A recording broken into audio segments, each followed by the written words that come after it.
and mentor training. And I appreciate everybody here in here. Happy Friday to everyone. Remember to put your questions in the Q&A section. We will be doing a training on mentorship, training, and coaching. If you want to be a mentor, coach, or a trainer, if you want to find one, if you're just curious what the difference is, that's what we're going to talk about. And thank you, everyone. Remember, please put your questions in. We have Clubhouse, IG Live, and our Clubhouse and our webinar, so you can ask your questions there.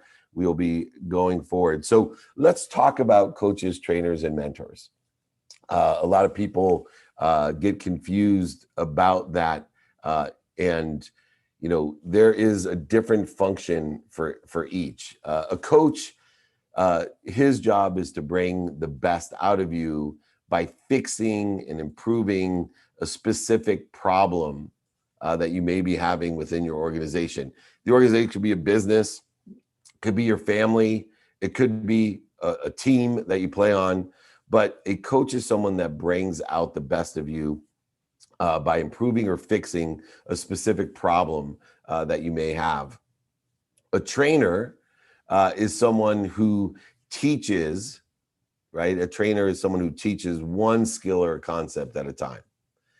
And then a mentor is someone that gives the best of themselves by developing the character of the mentee over a longer period of time. All three are important, and one person can be all three. I have worked on all three capabilities and have all three capabilities in my life, meaning I have coaches, I have trainers, and I have mentors in my life. And I think distinguishing between them and understanding what I need and how I get it is so important, because a lot of people go through and they're like, oh, I have a coach, I have a trainer, I have a mentor. Well, it's important to know whether you do or don't and what they're doing for you to fulfill all the functions of improving and fixing problems that you have for the specific organization by having someone that can teach you skills and concepts. And then, of course, developing the character, the skills, the knowledge, and desire by leveraging and finding someone that sits in the situation that you want to be in and asking them for directions. The approach that these three people take is very important. And so distinguishing what approach a coach takes, who will prepare by understanding the organization's expectation, right? So they're preparing you for the team, the job, the career. A coach is someone that's preparing you through and to that, where a trainer prepares you to adapt the lessons and plans based on the subject matter itself. And then finally, a mentor prepares to spend months and years learning and understanding your quest, your trajectory. So these three types of individuals take different approaches at expanding and accelerating what you want by either preparing the understanding, adapting the lessons, or working in the long run to empower you with the execution of that understanding. There's different audiences that you need to know with coaching, training, and mentoring. A coach typically works with groups of people. A coach usually works with groups of people. There are individual coaches, but those would usually be leaning towards the mentorship side on the individual. And then the trainer itself can work with groups or with individuals because they're specific to one skill set or a concept. And then of course a mentor is a one-on-one opportunity. So it's important to see what audience you're looking for, both as a participant and as a teacher or as a guide. What's the perception of these three different ones? Well, a coach is usually viewed as an authority figure, right? A coach is someone that has some sort of credibility. It's an authority figure. We assume that they're going to bring the best out of us because of their authority within the specific subject matter. And then a trainer is an expert in one specific skill or subject matter. So a coach is able to coalesce and aggregate all of the different trainers that you may have had in your life, teachers that you may have had in your life, to bring the best out of you, a trainer is the one that puts it in you. And then the mentor is a personal relationship or even a friend. A mentor will build a much deeper relationship than a coach or a trainer. A mentor is going to allow you to accelerate the trajectory that you have and understanding of what you have via their experience. They're bringing and giving you the best of them. A coach is bringing that out. A trainer is putting those things into you with skills and those concepts. In the relationship to the team, company, or family with a coach, the coach is usually external to it, right? A coach is usually someone that is an external professional who's coming in to coach. And we see that, in children's sports. It is just a recent advent that a coach would only have that internal opportunity. And those are at the highest levels. But most of the time, a coach is bringing and is usually external to a program. A trainer is an internal professional, right? We have subject matter trainers in corporations and gyms and sports. So a trainer is usually internal. And a mentor can be internal or external. It's just a value of the function, approach, audience, and perception that allows that relationship to be either internal or external. All of these, fit in the context and are needed in order to what? Enjoy the consistent, everyday, persistent, without quit pursuit of your potential, right? The idea is to expand and grow and accelerate and to learn and to execute as much as we can. So please, look and see and categorize someone. Are they coaching me? Is this a coach? Are they training me? Is this a trainer? Or are they mentoring me? And or all three or two of the three. Some other things. Coach is usually personal. The trainer is not personal. And a mentor is very personal. And I think, to establish the boundaries and understanding coach, trainer, and mentor, that if you are going to get into a mentee-mentor situation, it's going to be very personal. I'm blessed to coach, train, and mentor many people. And in the mentoring situation, I think that a lot of people are not prepared for the very personal. And I think when I train people, they sometimes are not prepared for the not personal. And so those are the two areas. I think coaching is a great balance to that personal relationship. But the areas that people have problems with is, trying to get too personal with the trainer and not being personal enough with a mentee in order to get the most out of the mentor. A coach should have industry experience. They should, really know the game or know the sales or know the science. A trainer does not have to have industry expertise because it's skill and subject matter oriented. So they don't need to necessarily know the industry. In fact, sometimes trainers are better when they don't, because they bring a different perspective to the skills and subject matter that are inherent within an industry, career, or a job, or a sport. And once again, a mentor has to have industry experience because they're giving the best of themselves. They are the people who are where you want to be, and they're giving you direction so you get there faster without having to pay the dummy tax.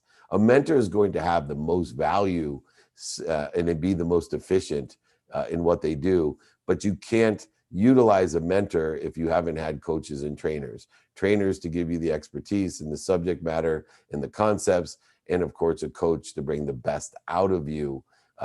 And so all of these are combined. I don't think enough people talk about the distinctions and definitions of these, because a lot of times in my career, people think they want a coach, but they need a trainer, or some people want a trainer and need a coach, or both happen and they really need a mentor. And they have to manage expectations of the mentee, the mentor, the trainee, the trainer, or the coachee, the coach itself, in order to effectuate getting the most efficient, effective, and statistically successful productivity, accessibility, and gratitude out of that relationship. When I coach, mentor, and train, I have to have a quantitative value. What does that mean? That, there's a subjective value in coaching training, and mentoring. And for years in the industry of coaching, training, and mentoring, especially in the corporate industry of coaching, mentoring, and training, we've let people get by with the purple dinosaur subjectivity. Everybody knows Barney, the purple dinosaur. For those of you who have heard me do my song and sing my song, I apologize up front, but I have to tell people about this when we're talking about coaching, training, and mentoring, because the majority of the coaches, trainers, and mentors that I meet, they're like a purple dinosaur Barney. Yes, the cartoon character. And they do not distinguish the function, approach, audience, perception, relationship that's necessary to be these. And what do I mean by that? They base their entire relationship off of subjectivity. And I see way too many coaches and coachees, trainers and trainees, mentors and mentees who spend an enormous amount of quantitative value, time, money, and energy that are quantifiably accessible. And they spend all of this time and they're singing this song. I love you, you love me, nobody makes any money. And then they wonder why there's no value to those relationships. If you don't see the quantitative in business value, which is making money, or you're not seeing the quantitative value in a gym or the quantitative value on the field, what good is it? We can make each other feel great. And that's the danger of coaching, training, and mentoring, is that so many coaches and coachees, trainers and trainees, mentors and mentees just want to feel good with no quantitative advancement.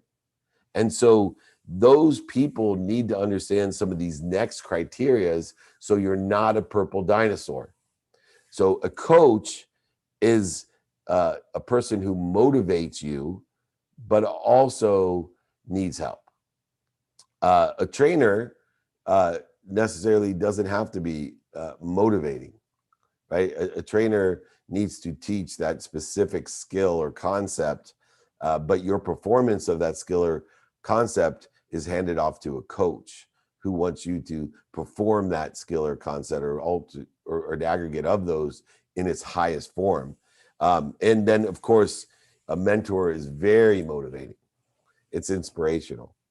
A mentor allows you to clear the interference between the coach and what the coach has coached you and the trainer has trained you. The mentor is responsible for the quantitative value of what you're getting in the long term. So very, very inspirational. A coach is also not chosen, and that's usually the case, is that a coach is someone that has, because it's an industry experienced internal person, somebody that typically you don't get to choose, but there's a personal relationship. So there's a lot to learn within the context of not being able to choose my personal relationship of having a coach. A trainer is usually transactional. We see this in gyms all the time, right? Per session. A trainer is a skill, it's a concept, it's a transaction. So not very personal, and you get to choose who you get to create transaction with and do that. But a mentor at the highest level, a quantitative value mentor, is personal and chosen. So you have the opportunity to find the person who sits in the situation that you want to be in and ask them for directions for that quantitative value. If you don't have at least 3 mentors, if you don't have at least 3 mentors at all times, people who sit in the situation that you want to be in, you're making a huge mistake. It's the fastest way to go. And you should have different mentors for different things. And once you find the mentors, you will be able to see where you need training and coaching, and then being able to have a transactional relationship with the trainer to figure out how they can teach you the skills or give or teach you the concepts, and or the coach to bring the best out of you. The greatest mentors, in my opinion, what I strive to do when I mentor people, and I mentor thousands, is to be all 3. I want to be able to not only mentor you to be in a situation that you want to be in and give you directions, but provide the necessary training and coaching in order to get you there. And not many people, it's very difficult. It's something I strive to do. I refer out a lot of coaches and trainers because there's certain things I don't have the capability of doing in the coaching and training realm. So we want to, choose these capabilities as well. So in a coach, they apply their capabilities and bring it out in you. A trainer may not be able to transfer their capabilities. They explain and teach them. And a mentor has both of them. It allows you to learn them and execute on them, especially. For me, I'm always looking to see via my what, my who, my how, my now, my why, what's most important to me, and that's how I evaluate what mentors that I find. And so to do that is really important. So I'll have my mom, for example, is my family's very important to me. It's a non-negotiable. My mom's still my mentor of how to be a parent. So my mom mentors me and she provides her experience to me so I can get to where she is, right? I would be blessed if my children, I have 4 children, end up in the same success and empowerment that her 6 children did. She's an amazing mentor when it comes to that. I have other mentors, Blaine Bartlett, to teach me about time, space, and gravity. 3 of the things that I want to learn. And so I have picked some of the greatest. We talked about Dennis Waitley earlier today, another sales mentor, Zig Ziglar, Mike Bosworth, different people who sit in a situation that I want to be in. So how do we become a good trainer or and prepare to be a coach? How do we do that? One, we need to be passionate about our capabilities. I see too many people that aren't passionate about their capabilities, and they wonder why their coachees, trainees, mentees are not passionate about their capabilities. You can't give what you don't have. So you have to be enthusiastic with God, expressing your genius through you to them with that appreciation. So number 1, you have to be passionate. 2, focused. Attention plus intention equals the coincidences that you want, not only for you, but as a coach, trainer, and mentee, you need to help your coachee, mentees, and trainees pay attention to what they want. Give intention to it, what they think, say, do, and believe, and help them identify the personality traits, characteristics, obsessions, and addictions that are inherent in their quantum being so that they can prioritize the quantum being that they are, prioritize the activities, the quantifiable value that they can bring. So you need to help them focus attention and intention so that they get the coincidences. You have to help them not listen to what other people want for them, not listen to what they don't want, what's missing, or what mistakes they've made, looking backwards, stumbling over the speed bumps behind them. A lot of the mentoring that I do is to allow people to stop looking in the rearview mirror and start looking out the windshield, right? To understand, to have them focusing on the right things, what they want, even determining through the what, the who, the how, the now, and the why, what they want. If anybody wants that template of the what, the who, the how, the now, and the why, please reach out to me. It will change your life. If you follow the 5 daily practices as a coach, trainee, mentee, the number 1 template that I have is to teach people what they want, who can help them and who they can help, how to get it done, what to do first and next, how to prioritize their now, and how to apply their why, their ability that they must be what they can be. Just email me. I pinned it there, david@dmeltzer.com, david@dmeltzer.com. Reach out for that. I also will give you my book, ebook, audiobook. I will sign a copy of my book, send it to you, and pay for the book and shipping. Don't worry, david@dmeltzer.com. All right, so after passion and focus is listening. And a coach, mentor, and trainer have to be active listeners. So do the students. So not only do you have to be an active listener, you have to be able to tell whether someone's actively listening to you. And sometimes it's uncomfortable to call people out whether they are one of the 3 types of listeners. There's first the interrupter. You cannot be a coach, a trainer, or a mentor if you're an interrupter, because you have to be an intelligent follower in order to be a great coach, trainer, or a mentor. You cannot be an interrupter. But worst, most students and coaches, trainers, and mentors are waiters.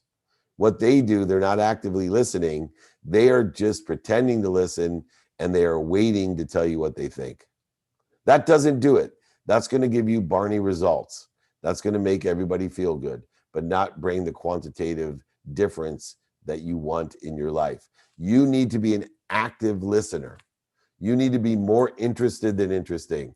You not only have to hear the data, but you have to utilize it and transform it and add to it, appreciate it, and give it away. Be an active listener. Be focused and passionate. You have to have credibility, just like in a sale. If you don't have credibility, then it doesn't matter what you say, they won't hear it. So the more credibility that you have by speaking credible statements, the truth, and letting people know what you do know and what you don't know. One of the most credible statements you can give as a coach, trainer, or mentor is, I don't know. Same thing's true in sales, same thing's true in business. I don't know. Now, I take it to the next level because I love those three words. I don't know, but I will find out for you. I will introduce you to someone that does. I will get you or help you get the answer. I don't know is the most credible thing that you can say, because there's trillions of universes, which means there's trillions of data points, which means there's no way that you can know about everything. I don't know is as powerful as I think I do know. So make sure that you have credibility along with active listening, focus, and passion. Education. We want to be educated, more interested than interesting. Remember, to me, education is transforming itself into accessibility of information, not rememberability of information. Too many think that knowledge is remembering things when it should be your ability to efficiently, effectively, and statistically successfully accessing information, knowledge, and relationships. So what type of access do you have to knowledge, and what type of access do you have to relationships? These are the two most important things in the educational process of being more interested than interesting. Specialization. There are so many multivariable, independent variable, dependent variables that are specific to industries, careers, jobs, sports, content, media, etc., that you have to know your frequency. You have to continue to specialize yourself in the area that you are helping in, and utilizing those there in order to effectuate that is so, so important. You need to specialize what you're doing. Assessment. One of the things that we pass over when we're Barney purple dinosaurs is that we don't give adequate assessment and evaluation. Evaluation is the energy of value. Evaluation is the process of transforming a quantitative value into an energetic and assessing the situation. If your coach, mentor, or trainer is not giving you some sort of assessment, some sort of baseline in which we can plateau and grow from, that we can use as a baseline to know when we're in the wrong consciousness, that we're triggering or moving in the wrong trajectory, then we're not getting the quantitative value. So you have to be able to have comprehensive assessment and evaluation through the trainer, coach, and mentor. Inspiration, effective communication is the next one. We cannot be for someone or to someone, right? We can't have the relationship be one of being a victim. It can't happen to us. It can't happen for us. It has to happen through us. There has to be a flow of communication where you're receiving, adding your value to it, appreciating it, and giving it away to your trainee, mentee, or the coaching person. You got to be able to allow things to come through you, right? Life is longing for itself, and you need, through gratitude, forgiveness, accountability, and inspiration, to give those things away. So you need to be passionate, focused, active listener, incredible, educated in the awareness and knowledge of the relationship of how to access those, both creating the flow, have great assessment, evaluation, and effectively communicate. And finally, you need emotional attachment. Just like in a sale, you need to be able to connect emotionally. See, we need to both be motivators and inspirers, because as a coach, a trainer, and as a mentor, we need to get people up. We need to get them back up. We need to get them started. We need to get them back started. But we also have to live and inspire them. We have to have the techniques, knowledge, relationship in order to let them live in a world of limitless and abundance. We were talking about crumbs. We need to have a buffet of possibilities, probabilities, and reality, your perspective, the ability to create anything that you want. Remember, small minds think of things. Big minds think of ideas. Trainers, coaches, and mentors are capable of sharing those ideas to be able to create self-awareness, preparation, allowing people to know their strength, expectations, time, ideas, etc. You can do this together. Know the differences for yourself of coaches, trainers, and mentors. Know for yourself what you need and find the best ones that are passionate, focused, active listeners, credible, educated with awareness and knowledge and relationships, specializing in what you want. The fastest way to get to where you want to be is to find someone who's already there and ask them for directions. Get assessments and evaluation, work through those, plateau and grow, effectively communicate and motivate and inspire. Everybody, thank you so much. We're going to take some Q&A. We got tons of questions loading up on IG, on webinar, and on Clubhouse. We are going to rock and roll through that. Thank you, everybody, for joining me. Reach out to me if you want the template from today, coaching, mentoring, and training. Reach out to me if you want the template on the 5 daily practices, and of course my book, ebook, audiobook, and I will sign a copy and send you all 3. I don't mind. I'll pay for everything. Don't worry. I will sign it, send it to you, ship it to you, pay for everything. David@dmeltzer.com. All right, we will take our first question online, and I will bring up somebody here. Do you have systems for making referrals? Yeah. So one of the downstreams and important things that I do is I have an overlap or referral agreement so that I can quantify the nature of my relationships and those for the coaches, trainers, and mentees in my life. And so I have exponentially grown my abundance by helping other people, by creating relationships. And I have a templated agreement that I use that basically says, if I find somebody to help you, here's a percentage I'll receive. Or if I actually close someone to help you, here's a percentage. And I codify all those, not because I don't trust them, because I can't remember.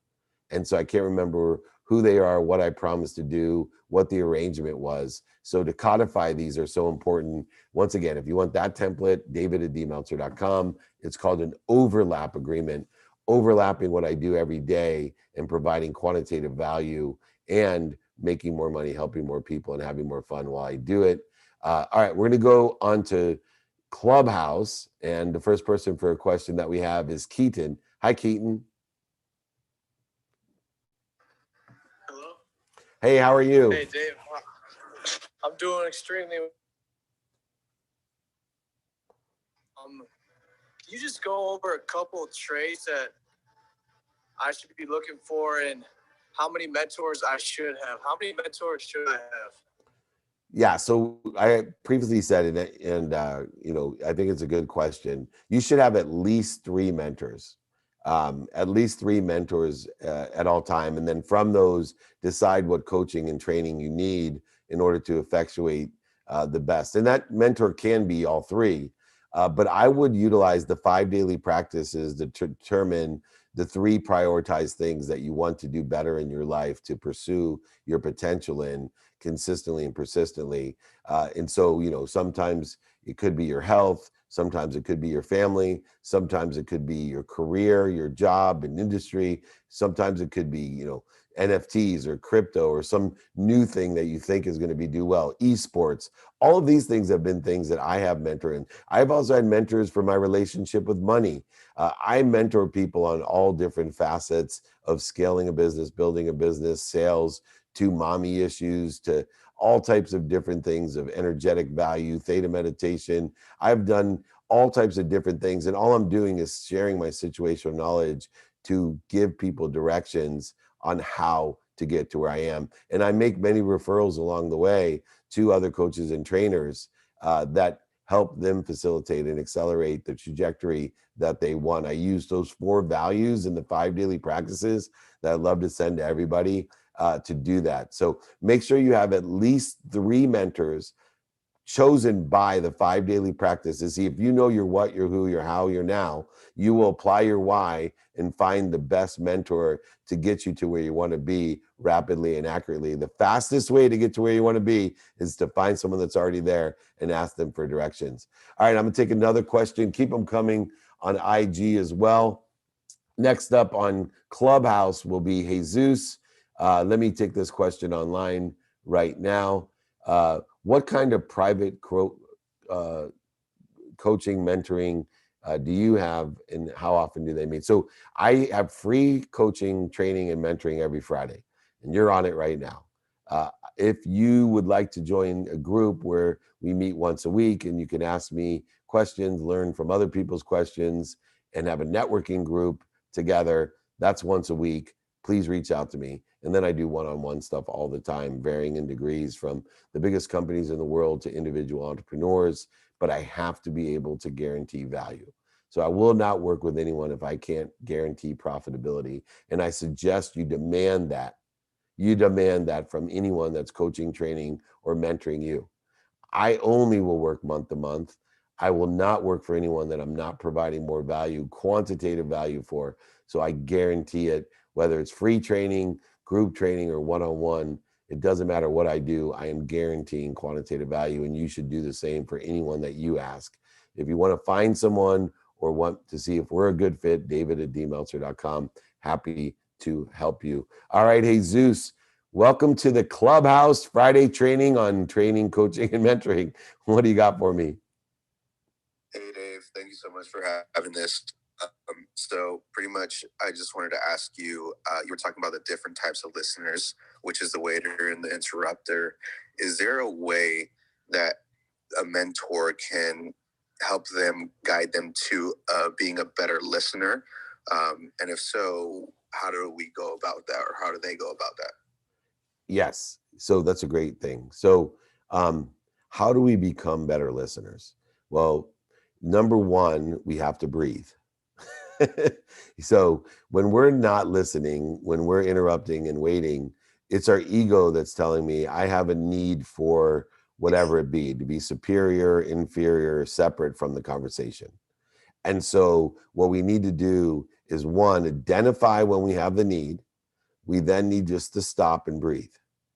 Stop and breathe and remind, recollect, and remember why we're having the conversation, to receive quantitative value so that we can add or value to it, appreciate it, and give it away.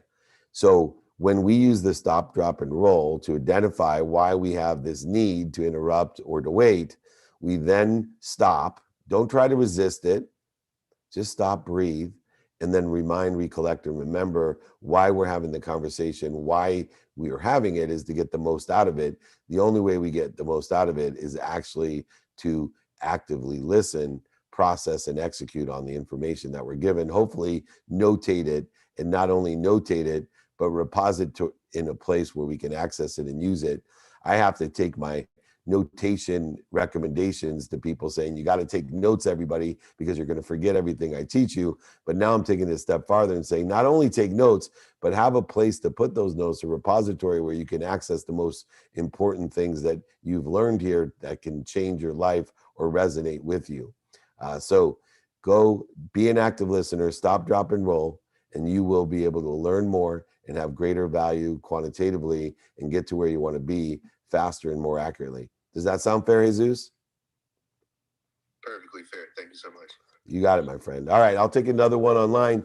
After we take the next question from IG and online, we're gonna have Lori Burns come up and ask her a question. Thank you, Lori. Hold on one second. All righty.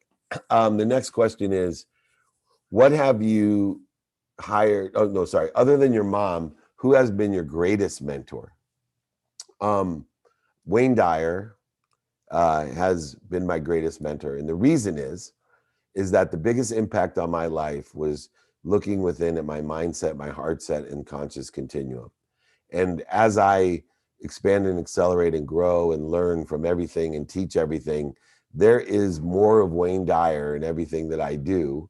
The biggest compliment that I've gotten before is somebody called me the Wayne Dyer of sports, the Wayne Dyer of entrepreneurship. To me, that's a huge compliment. Dr. Wayne Dyer, Power of Intention, has, as far as being in a situation that I want to be in and giving me directions, the best directions I've been given in my life besides my mom has been Wayne Dyer, because he has impacted my health, my family, and my conscious continuum. It's been an extraordinary relationship, even though he's passed on. He still is with me every day as I read or listen to Wayne Dyer and try to be an active listener and execute on what I've learned. So if you haven't read Dr. Wayne Dyer, Think and Grow Rich, The Course in Miracles, Atomic Habits, those are some great Power of Now, right? That's where the what, the who, the how, and the now all started with his book, The Power of Now. Obviously, The Power of Intention is where Applying My Why came in. All of those things. Mentors can be past, present, and future. Mentors can be alive or dead. It doesn't matter. It's people who sit in the situation that you want to be in and asking them for directions in another way. That's why I give my book away, ebook, audiobook, signed books to you, is I will give you the instruction manual to get to where you want to be. All right, next up is Lori Burns. Lori, what do you got for me? Oh my goodness gracious. I mean, really? I have so much, actually. So first off, I just want to say hello. Thank you. Thank you. So let me pick, because I wanted to give my takeaway of the week. Wanted to do that. That's okay now. So let's do this. System for taking notes. Oh, great question. Wow. I can't believe no one's ever asked me that question, Lori. I just have to thank you because, I'm so involved with the capture, modify, amplify, and perpetuate strategy, which I call the stage theory. Well, one of the best way to capture things is to take notes. In the marketing and branding realm, videos are great. You can capture them, modify them, amplify them, or perpetuate them. But in the world of change, impact, retentive note taking, the best way to take notes is the best way you communicate with yourself. So if you're a texter, text yourself. If you're an emailer, email yourself. If you're a handwritten note person, handwritten note yourself. If you're a typer, type out the notes. Whatever the best way you communicate with yourself is to take those notes in that format. Whatever you can gather the most data from what's being presented to you into whatever format it can be. And then from there, you can reposit them in the place and think about, how best do I access information? Is it via Outlook? Is it via Slack? Is it via Asana? Is it via my text messages? Is it folders? Is it, tape them up on the wall like a beautiful mind? I don't know how you access your notes, but there are particular ways that we communicate with self, which is the bigger and better lesson, which I don't think I've ever talked about how to do that. And so one of the aspects of communication is how we're communicating with self, which is the stop, drop, and roll is one of the ways we communicate with self. And so, when we have, for example, attacking thoughts toward others, right? So like when I'm online, there's always people that have issues and they project their insecurities and they attack others. You're just attacking yourself, right? What you need is love and understanding. And what we're doing is not communicating with self or communicating ineffectively or negatively with self. So Any of those people that have negative comments, judgments, and conditions that they put on other people, you're just separating yourself. You're attacking yourself. Live in gratitude, forgiveness, and accountability. Learn to effectively communicate with yourself. You cannot be inspired if you're attacking others, if you have judgments and conditions, separate inferior or superior thoughts. Forgive yourself, live and love yourself. And that's the best way that we communicate the note-taking, is know thy own self. Does that sound fair?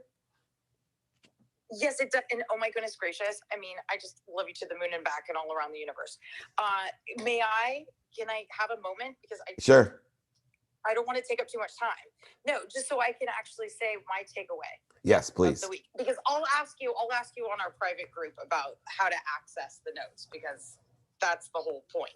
Is like, I write everything. And I do all of that, but like, how do I actually, utilize it? That's you may need to review it and create a secondary note from your notes. But go ahead. Yeah, but I can ask you that on our group. But I just would like to, because to your point.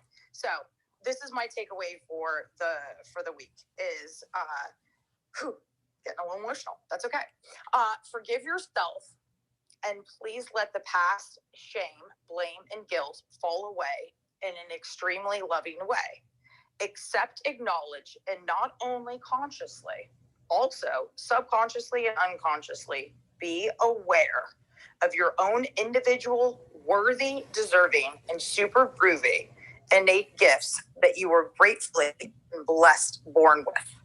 Then after that, please connect, uplift, love, and help to inspire others to contribute to making this world a better place. I'm done speaking. You make me proud as a mentor of yours, because if you could send me that, I would love to assess that a little bit more and be an active listener, because I'm in the middle of this training and couldn't get all that genius. So please send that to me, and thank you. All right. What a beautiful sentiment. I love you too. Thank you. Okay, bye. Please join us, Lori and me. We have great groups. She's one of an active member, and David@dmeltzer.com. Come join us every Friday, every week. If you want one-on-one help, I'm happy to do that. All right, I'm gonna take another question online. I want to thank everybody on IG, Clubhouse, the webinar. Over 50,000 people register for training a week. So we are getting to over 1 billion people, slowly but surely, trying to do our best to help people make money, help people, and have fun themselves. Next up, Blaine, you are up next. Let me take this question online. How do you like this one? How important is it to like your coach, your trainer, or your mentor? Wow. So I definitely don't think it's important at all to like your coach, because I think a coach is bringing the best out of you. And sometimes, the people, that are pushing us, we don't like, right? I tell my kids all the time, because they don't like me all the time. But I have enough friends, right? I don't need my kids to be my friend to like me. I want them to love me, and I want them to appreciate me.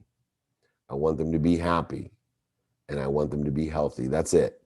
Like is not included in there. If my kids are happy, healthy, appreciate me, and love me, they don't have to like me, because I'm trying to bring the best out of them so they can bring the best out of others and make this a better place to live for everybody. A trainer is teaching a skill. And so once again, less of like is necessary, because a trainer is just there to teach you a skill or a concept. And whether you like them or not, it's not a personal relationship. So a coach, it can help if you really like them, because you're going to want to, do stuff because you really like them. But I think a coach you also could hate. You're going to want to prove them wrong, or prove to them how great you are, whatever methodology coaches use. But a trainer, no, it's impersonal. Doesn't matter whether you like them or not. They just are there. And if they can teach you a concept or a skill, good for them. A mentor, absolutely, you have to like them. It's a sale. It's the credibility and emotional attachment. You have to like them. And It's very important that you like them because it's a long-term relationship. A mentor is someone that's somewhere you want to be, and they have to guide you to where they are. And it takes sometimes years. And so I think it's the most important in the mentoring, then coaching, and then trainer. And I would say I do want my kids to like me, just not all the time, because there's sometimes I have to coach them and train them. And one of the coaching things is to, not just have them like me, but to bring out the best in them by challenging some of their beliefs about their consistent, persistent pursuit of their potential, by leveraging my situational knowledge experience, but also having an open mind, open heart to what they want: happy, healthy, appreciative, and love. All right. Up next is Blaine. Blaine, what do you got for me? Hey, so my question is more about red flags with coaches and trainers and mentors. What are some things that you should keep an eye out for or avoid in those people? Well, one of the red flags is timeliness. Your mentor, coach, and trainer should be on time. They should be the first ones there and the last ones to leave. So if they're not, that's probably a red flag. Another red flag is credibility. So if you find a coach, trainer, a mentor lying, cheating, overselling, back-end selling, manipulating you, probably a very big red flag on what's going on. Active listening. If your coach, trainer, or mentor is not an active listener, red flag. Quantitative value. If you come out feeling good, but the day after, 2 days later, saying there's no quantifiable value here, I don't see an impact or a change or a mindset, heart set, or a pragmatic difference, then you need to challenge the coach, trainer, or mentor. And then finally, accountability. If you are not accountable and they are not accountable and there's no accountability relationship involved, it's a huge red flag. Those are the key indicators and red flags in a coaching, training, and mentoring relationship that need to be adhered to, aligned, at least synergistically executed on in the circumstances that in relationship of the coach, trainer, and mentee. Thank you for that great question. I'm going to take another question online. And then next we'll have Tiffany Rossdale. You'll be up next after this question online. What's been your greatest achievement as a mentor? Well, we talked about Dennis Waitley earlier today, planting seeds under trees that I'll never sit under. I will tell you, my greatest achievement are the ones that I don't know of. The mentoring that I've done through all the content that I put up and the free trainings, and everything I do is available for free. If you want some extra personal care, come join a group or get some one-on-one help with me. But everything, I have my own search engine, for goodness sake, where you can find whatever you want. But my greatest achievement is how many seeds I planted. And every day, more and more people are telling me about the trees that have grown from the seeds I have planted. My greatest achievement is the ability to elevate others, to elevate themselves, which then elevates me. My greatest achievement is the greater good, the collective consciousness of helping people make a lot of money, help a lot of people, and have a lot of fun.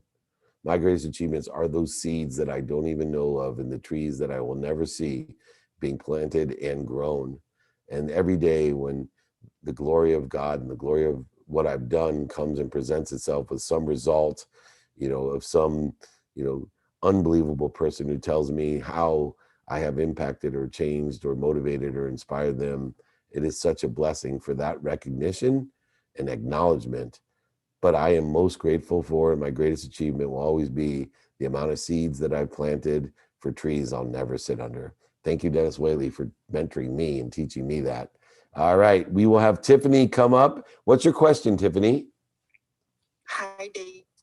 So grateful to have met you, and I've been following your work. So, I also host a podcast, and my one of the questions that I always ask my guests is, what are their morning rituals? Because I believe morning rituals are so important. So, David, what's your morning ritual? Oh, thank you. So my morning ritual starts at 9 p.m. So my tomorrow starts today. I have an unwinding routine at 9 p.m. So I put my mind, my body, and my soul in a position to recover and access so I can plateau and grow. I do not want to live Camus' Stranger. I do not want to live the myth of Sisyphus. I do not want to live as a tube, food in, food out. I do not want to live paycheck to paycheck. I do not want to roll a boulder to the top of the hill just to have it roll down at the beginning of the day and call that my morning routine that I'm now starting in the exact same place as I did yesterday, doing the same things to get the boulder to the top of the hill just to have it roll back down. So my unwinding routine, 9 p.m. is the beginning of my morning ritual. And it puts my body in the fastest position of recovery by making sure it doesn't have exterior substances that will affect the way that I recover. And then I also put my mind and soul in the position to access the greatest power of light, love, and lessons subconsciously and unconsciously when I can put my body at ease. Because when your body's at ease, it will not be dis-ease, disease. See, we don't want our body to be dis-ease by not putting our mind, my body, or soul at ease. And I do that by having an unwinding routine. Then I wake up at 4 o'clock and I meditate for 20 minutes, 10 minutes to get ready. And then I spend a minimum of an hour a day on my health. Then I spend a minimum of an hour a day with my family. Then I start executing as a student of my calendar, studying activities that I have planned, I don't have planned, and my sleep for the day. I then study it with the context, paying attention to and giving intention to the coincidences I want, executing on the mathematical equation of luck. So everybody's like, how does he get so much done? Productivity, accessibility. How is he so accessible to everyone? How is he accessing what he wants? Oh my goodness, how is he so gracious? How is he capable of learning to love every activity that he gets paid for, every activity that he doesn't get paid for? How can he find the light, the love, and the lessons in all of the 24 hours of activity that he's given via this routine? And then the greatest part of my routine is I effectuate that throughout the day to get ready by 9 p.m. to unwind again. The greatest one is I have an adaptable routine that says, if you're going to have this set routine, Mr. Meltzer, you better know that God's going to laugh at you, because the one thing he does is he always loves to laugh at a well-developed plan or routine. So I counteract that by having an adaptable routine based on my non-negotiables. My non-negotiables of a minimum of an hour a day on my health, a minimum of time with my family, my wife, my 11-year-old son, my 3 teenage daughters, my mom, to make sure that they all know that I am happy, healthy, love and appreciate them. And that's my expectation for them as well, to be happy, healthy, love me and appreciate me, meaning I add value to their life and they add value to mine. When we appreciate something, it adds value. Our home goes up, it appreciates, it goes up in value. I want people who interact and connect and inspire through me to appreciate, to add value to their life. And when you have a routine, an adaptable routine, a set routine, if you utilize the unwinding routine, I'm happy to send my routine. I got videos of these routines. I got templates of this routine. I'll send it to you, Tiff, david@dmeltzer.com, because I think asking people their routines is an essential way of mentorship, of giving people directions to get to where they want to be, because those routines are how we enjoy the consistent every day, persistent without quit, pursuit of our potential. Love speaking about routines. You know, it's almost made me as happy as yesterday when I asked my CEO something about gifts, and he said, "I'm so organized. we were talking about being OCD, and he said, I asked for a labeler when I was a kid for my Christmas present. I'm like, oh my God, I picked the best CEO in the world. I picked a guy who, since he's been little, is quantum organized. He was asking for a labeler when he was 5. Oh, could you ask for anything better? Anyway, Tiff, thank you so much. I look forward to being of service. Email me, david@dmeltzer.com. Thank you so much, David. I love it. And yes, I will email you. Thank you. Thank you. All right, let me take another question online, and then if I have time, I will bring up the incredible, edible Michael Momola, the king of NFTs, my mentor in NFTs, helping me understand how exactly and what exactly they are. If anybody else is curious, they can reach out to Mike as well. All right, let me get this here. If someone wants you to coach them, what should they do? Just email me. That's too quick of a question. What are your biggest, david@dmeltzer.com. Anyone wants to come to free training, group coaching, one-on-one, david@dmeltzer.com. Or get my search engine. It's free, search.dmeltzer.com. What are the biggest frustrations when coaching others? Oh my God, the need to be offended by far. My biggest frustration is that I see potential in everyone. I see the light, the love, and the lessons in everyone. And when people are in their own way, I actually take personal offense when I'm coaching, mentoring, or training them. When I see someone in their own way creating interference between them and their potential, when I see someone that can enjoy the consistent, persistent pursuit of their potential, when I see someone lying to themselves, it's my biggest frustration. But worse is my need to be offended because they're not doing what they're supposed to be doing. They're not actively listening and executing on what I already know. They're not taking, it's like telling someone, all right, you want to get to here, right? You want to get from San Diego to Maine. Here's the fastest route. Here's the fastest plane. Here's the fastest way to get there. And they don't listen. Instead, they focus in on what other people tell them, what they don't want or what's missing. And then they come back the next week for the coaching, training, or mentoring. And they're like, I can't do it. Oh, it's not working. I did everything that you said. And then, because I've done this for so many years, I ask certain questions and see that they're lying to themselves. Business partners, associates, family, friends, mentees, trainees, coaches. Oh, my biggest frustration is them lying to themselves, not taking accountability, and lying then, of course, to me. I have to utilize forgiveness in order to effectuate my need to be offended. I got to stop, drop, and roll because I know everybody's on their own journey and that I lie to myself as well and all the other things. But by far, that's the most frustrating thing that we have. Oh my goodness, I ran out of time on Mamula again. Next week's topic is prioritization. I have found that people need help prioritizing. They need to understand the what, the who, the how, and the now. How do we figure out what to do and how to do it, how to get off our ass and do it? Prioritization is training for next week. I'm going to teach you how to prioritize so you get things done. 100% of the things you get done now, get done. You need to prioritize, though. Most people sit in a stagnant state as a tube, food in, food out, because they don't know how to prioritize. Catch 2-Minute Drill tonight, featured on Bloomberg. Check it out on Bloomberg TV and on Amazon. Don't forget office hours, digitally, IG Lives. Join me for everything. It'll be premiering on TV as well, October 8th this fall. And email me for the 5 daily practices and my book, ebook, audiobook. I will sign a copy, send it to you, and ship it to you. And the template from today, coaching, training, mentoring, coaching, training, and mentoring. The template also for referrals and overlap.